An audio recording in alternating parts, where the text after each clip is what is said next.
Welcome back to another episode of Skinemax, and we are talking about a very famous, I almost want to say, infamous cultural statement.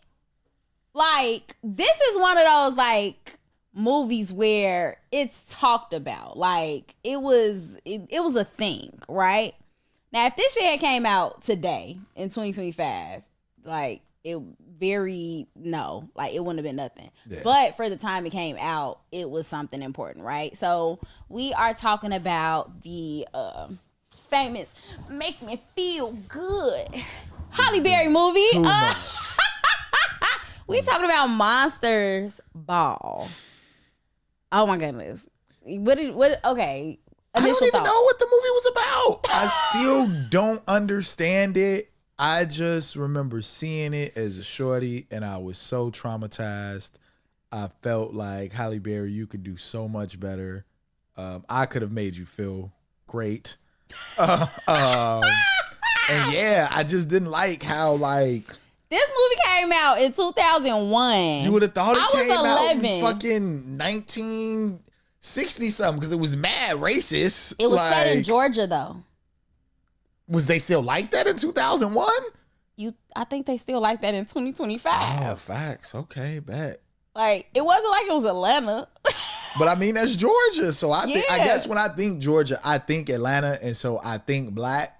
And that's just Georgia ain't even really big. Like, people think Georgia is. I mean, well, Atlanta is not big. Atlanta is not big. People think Atlanta is big, and it's not. It's not. Like, it's people talk about Atlanta, but it's like the West Side. Jesus. Yeah. Unfortunately, that's a terrible comparison, but very accurate comparison though. So this movie came out in 2001. And the movie is about this woman, Letitia. It's set in Georgia. I would like probably one of the countryest counties in Georgia. Very racist. She has a husband who is in jail. We don't know what the fuck he's in jail for. Her husband's Diddy, by the way, which I thought was so That shit ironic. was so I thought that shit was funny. Crazy. They turned that shit on and Diddy was locked up. I say, oh, fuck. They ass was in the future in 2001. Like, these motherfuckers was foreshadowing. My fault, but continue. When you said that. That shit was funny, right? So, they open up, first of all, they open up the movie or whatever with Hank. That's a racist ass, country ass for sure name, right? Obviously didn't like nobody. He's a prison guard. Yes. He works at the prison where Halle Berry's husband, Lawrence Musgrove, is about to get the electric chair. Yeah. So Cook Diddy ass. And I'm like, what? We don't know what the fuck he did. We don't. All we know is that he told his son, I'm a bad man. Yeah. And you are all the best parts of me. Yeah. But your son was fat. Very obese. Very obese. Hiding snacks under pillows. Hiding all these. Here's my thing. How the fuck Halle Berry keep giving this kid money for candy? Because where the fuck he getting all this chocolate from? He might be stealing. His dad was a bad man. Like, so he might have got it honestly. But remember when she was crying and stuff, she was like, he was so fat. And he would get me to take him to the supermarket. Right, so you was buying the candy, bitch, and then telling him, stop eating this shit. Why you buying the shit? She was such a lot lizard in that movie. You know what a lot lizard is? No, what's a lot lizard? A lot lizard is them little bitches that be at truck stops and shit, prostitutes. They be trying to suck the truckers' dicks and fuck them in their trucks. And that's the vibe that Halle Berry gave me in that movie. Like, and they cleaned her up because they didn't want to make her. I feel like they was already being racist toward her in the movie with the whole like Hank and them not really liking black folks, which Mos Def was in the movie. I'm not sure why, for real, but he was there. And so I feel like they didn't want to make her a whore. But she's black. What does that mean? So the way in which Black women are objectified and sexualized, whether they're a whore or not, they're a whore.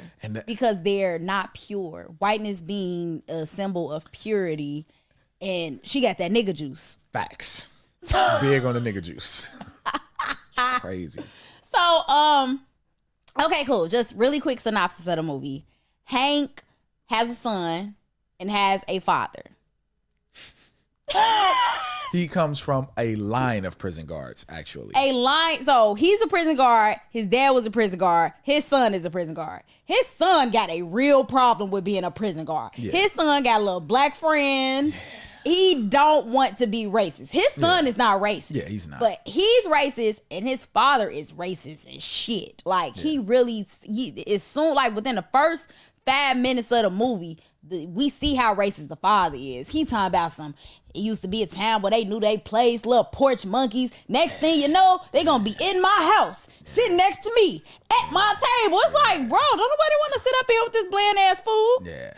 And it's just y'all in here cooking it, so I know it's ass. Yeah. Like, I know it's not good food in here. Like, and going back to the statement about, like, the whore thing, there was actually a whore in the movie. There's an actual whore. There's an actual prostitute, and both the son and Hank. The son name was Sonny.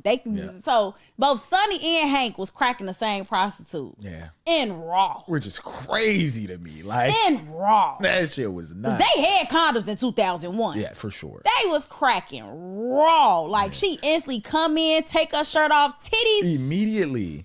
And that made me kind of, so I know we always, and I'm kind of jumping the gun here, we always kind of ask, like, have you ever had that type of sex? No, I've not, like, overtly paid for pussy, but it definitely made me think about pussy pay etiquette. Like, how do you just give the money and fuck? Do you just kind of warm her up? Like, cause first off, I didn't even see him. Maybe she picked it up from somewhere, but I didn't see the physical transaction. I just saw her, like you say, come out, take titties out. He did. I like both Hank and Sonny was like, huh. I don't remember Sonny. And he probably did, because again, you think about when the dad was finna fuck and he got cold feet. As soon as she came through the door, Sonny gave her the bread and then asked her if she wanted a drink, and then gave her a drink, and proceeded to pump her for probably like 20 good pumps. You giving them 23 seconds. Okay, right. Because I thought you was going to say 20 pumps. I'm like, I don't know that it was even, and proceeded to like rest on her back and shit. Yeah, like, then gonna ask her like, you want to go get something to eat? Like, he trying to take you out on a date sheet. Yeah. I'll see you later. Yeah, like, I'm a whore, dude. Right, like, you see how quick I made this money? I'm finna go next door and go fuck in the next door, like in the next. I'm finna go fuck insane. Next door. You like, you in my motel. Cause here's the thing, Hank came to the same room, so clearly they like, hey, look, this is the motel. This is the room we book. We know that if somebody come knocking on this door, it's a whore. I know. The conversation was just getting good. But if you want the real, the uncut, and the too spicy for free version, you got to tap in with Her None Matters on Patreon. Over there, you get all the uncensored and unfiltered conversations. Anything that I would have edited out of a regular episode, you getting it unfiltered. It's basically like my close friends, but for the podcast. So if you want extended, exclusive episodes, bonus content, everything from Freaky Friday with Terry Roseland, Skinemax with my boy Precious, and some amazing, crazy stories with my monologues and the Girl 6ix9ine audio, I promise you, you gonna get your money's worth. For just a couple dollars a month, depending on what tier you pick, you can have all of this and more. So go ahead and head over to patreon.com/HerNoneMatters and subscribe. Let's keep this conversation going. I'll see y'all in the Patreon.